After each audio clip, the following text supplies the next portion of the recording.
soy Lucas Gutiérrez. Esta es mi tarea de estaca, de tema 1, análisis explorador de datos. Lamentablemente, el video que había grabado hace un rato se borró por error.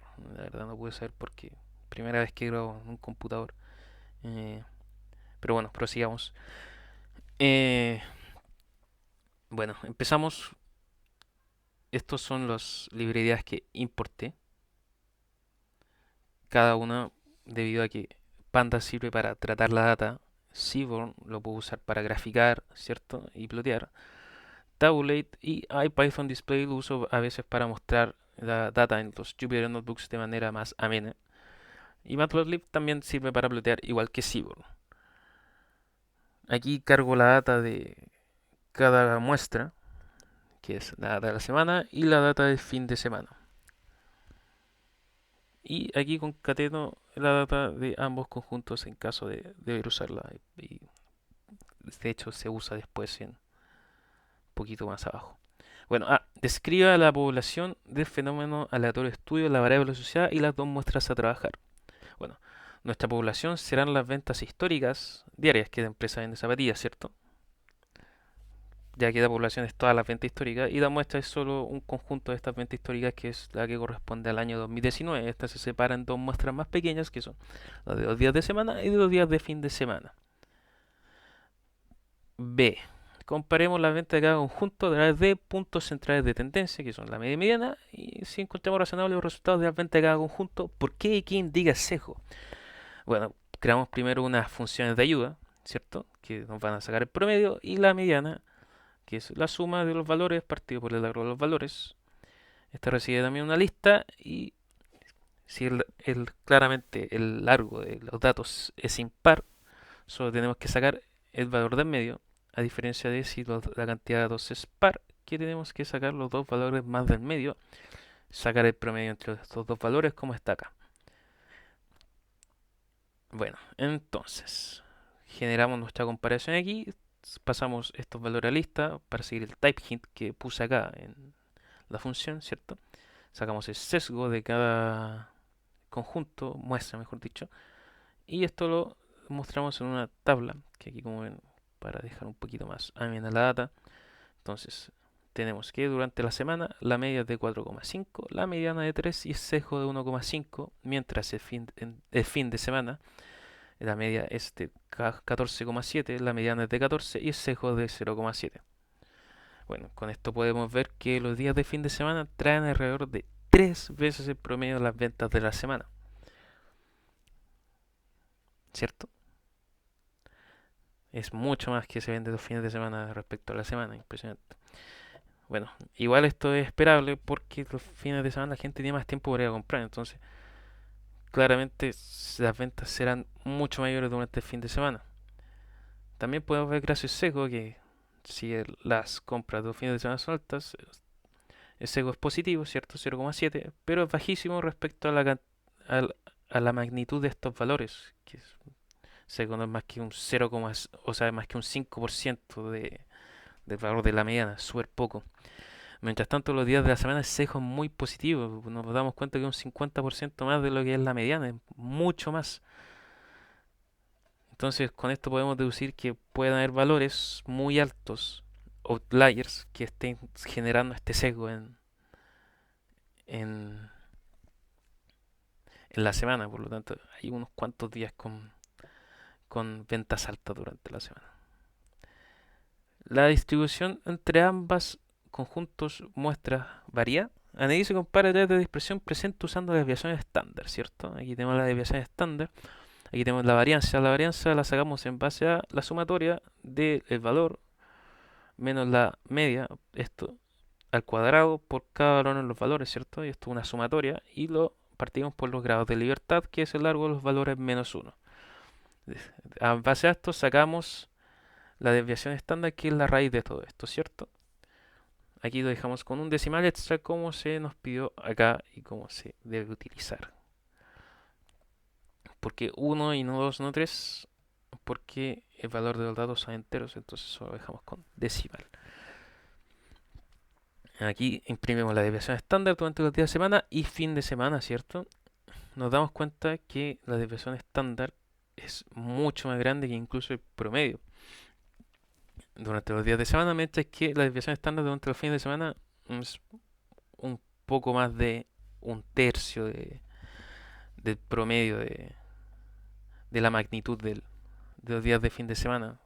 Por lo que no está la distribución de estos datos no es tan dispersa a comparación de esta que es muy dispersa, ¿cierto? Nos damos cuenta aquí. Claro, también podemos, como se nos pregunta acá, ¿cómo podríamos complementar la análisis? Bueno, usando los cuartiles y en base a eso generando un boxplot para ver mejor la dispersión y distribución de los datos, ¿cierto? Aquí graficamos el boxplot como se nos pidió, ¿cierto? Y se nos pregunta si existe evidencia suficiente para concluir que el fin de semana se vende más que en los días semanales. Bueno, si nos damos cuenta aquí, claramente, los fines de, como puse aquí, el 75% de ventas diarias durante el fin de semana, el 75% de aquí para acá, ya supera el 75, el 50% de las ventas de fines de semana. Aquí tenemos el 50%, ¿cierto? 75% incluso. El 75% de las ventas diarias durante la semana son superadas por el 75% de las ventas del fin de semana. Es bastante. Y de hecho el 50% de las ventas del fin de semana ya superan el límite superior de los días de semana. Es mucha mayor cantidad de ventas durante los días de semana. Por lo que sí, podemos concluir perfectamente que se vende más durante el fin de semana que los días de semana, a excepción de unos cuantos outliers como vemos acá. Y de hecho, como podemos ver, en efecto, la está mucho más dispersa durante la semana. Entonces, ¿cuál es el porcentaje aproximado de días exitosos en cada muestra? Bueno, aquí nos damos cuenta que es como lo definimos acá en 15 productos, en verdad, un- alrededor del 50% aquí, un poquito menos de la mitad de los datos, podemos declararlo como exitoso. Es bastante. En cambio, durante la semana, solo unos cuantos outliers pueden ser definidos exitosos. Entonces, aquí se nos propone que la empresa quiere invertir recursos para aumentar el número de ventas y tener más días exitosos. ¿Qué hace? ¿En dónde lo escoge? Porque como vemos acá no tiene muchos recursos y debe escoger entre los días de semana o los fines de semana. Bueno, yo recomendaría durante la semana. ¿Por qué? Porque como vemos acá, ya la mitad de los días de fin de semana en promedio son exitosos, ¿cierto? Mien- Mientras tanto, aquí casi no tenemos días exitosos. Y si nos damos cuenta, los días de semana durante el año son mucho más que los días de fin de semana. Y ya tenemos la mitad aquí, un poquito menos de la mitad asegurado. Mientras tanto aquí no tenemos asegurado ninguno. El impacto que tendría aumentar esta cantidad de días exitosos, el porcentaje aquí, es mucho mayor que el impacto que tendría durante los días de fin de semana. Porque como ya dijimos, la mitad de estos días ya es exitosa y son mucho menos días en total, diferencia de la semana. Por lo que sí, recomendaría durante, o sea, recomendaría invertir recursos en mejorar la venta de los días de semana. Verifique si es válido juntar los dos conjuntos en uno solo que contenga las ventas de la temporada. Sí, esto era que juntamos la venta de la semana con el fin de semana, ¿cierto? Y tenemos las ventas del año, que aquí definimos como temporada. Entonces, aquí tenemos el histograma que se nos pidió, ¿cierto? Si es válido, la verdad es si bien sí podría ser válido si quiero ver las ventas durante cada año, ¿cierto? Cada temporada y compararlas. Pero la verdad, si quiero comparar más preciso, preferiría comparar de esta forma porque aquí podemos ya tener una diferencia mucho más certera y pudimos tomar una mejor decisión aquí en dónde mejorar las ventas y en dónde focalizarnos. Bueno, las medidas de tendencia y dispersión calculadas se mantienen sobre el tiempo, claramente no se van a mantener porque son conjuntos con comportamientos, como vimos, muy distintos y aquí lo podemos ver reflejado. Aquí sacamos el promedio, la mediana y la desviación estándar y nos dimos cuenta que en verdad es muy distinto a cómo está en los otros conjuntos.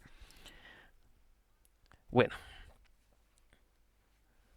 Pero hay algo que se mantiene, ¿cierto? Que seco sigue siendo positivo. Si restamos la media de la mediana, seco sigue siendo positivo. Hay algo que se mantiene ahí. A distinta magnitud, claro está, pero se mantiene. Bueno, la, sí, verdad. Se nos preguntaba si la media se podía calcular en base a sacar el promedio de los dos promedios. Entonces sacamos el promedio entre estos dos y nos va a dar 9.6. Claramente no podemos sacar la media real solo haciendo un promedio tan simple. Tenemos que hacer otra cosa como se nos preguntó acá. Y lo que tenemos que hacer es añadir el peso de cada promedio sobre los datos. ¿Por qué? Porque si aquí yo tengo 100 datos que corresponden a la medida de esto, el peso que va a tener sobre esto va a ser mucho mayor, ya que corresponde a 2/3 de los datos. Y como sabemos, la media de la semana tiene mucho menor peso de que estamos dando acá. Por algo este promedio salió tan alto porque no refleja el peso real que tienen los datos. Entonces, lo que hicimos aquí fue darle una penalización a cada promedio en base a la razón que tiene de datos versus los datos que tiene en el conjunto total. Entonces, la cantidad de datos de esta muestra versus la cantidad de datos de la muestra más grande a la que pertenece, ¿cierto? Eso lo multiplicamos, como ya tenemos la razón de esta media, y la razón de esta media solo nos basta sumarlo, porque el peso nos va a dar la razón correspondiente de este valor y no tenemos que preocuparnos en dividir. Entonces, si nos damos cuenta, nos dio el mismo valor aquí. Y con eso tenemos el resultado esperado. Espero que esto haya cumplido las expectativas de curso y que haya sido de su agrado. Con esto me despido. Muchas gracias.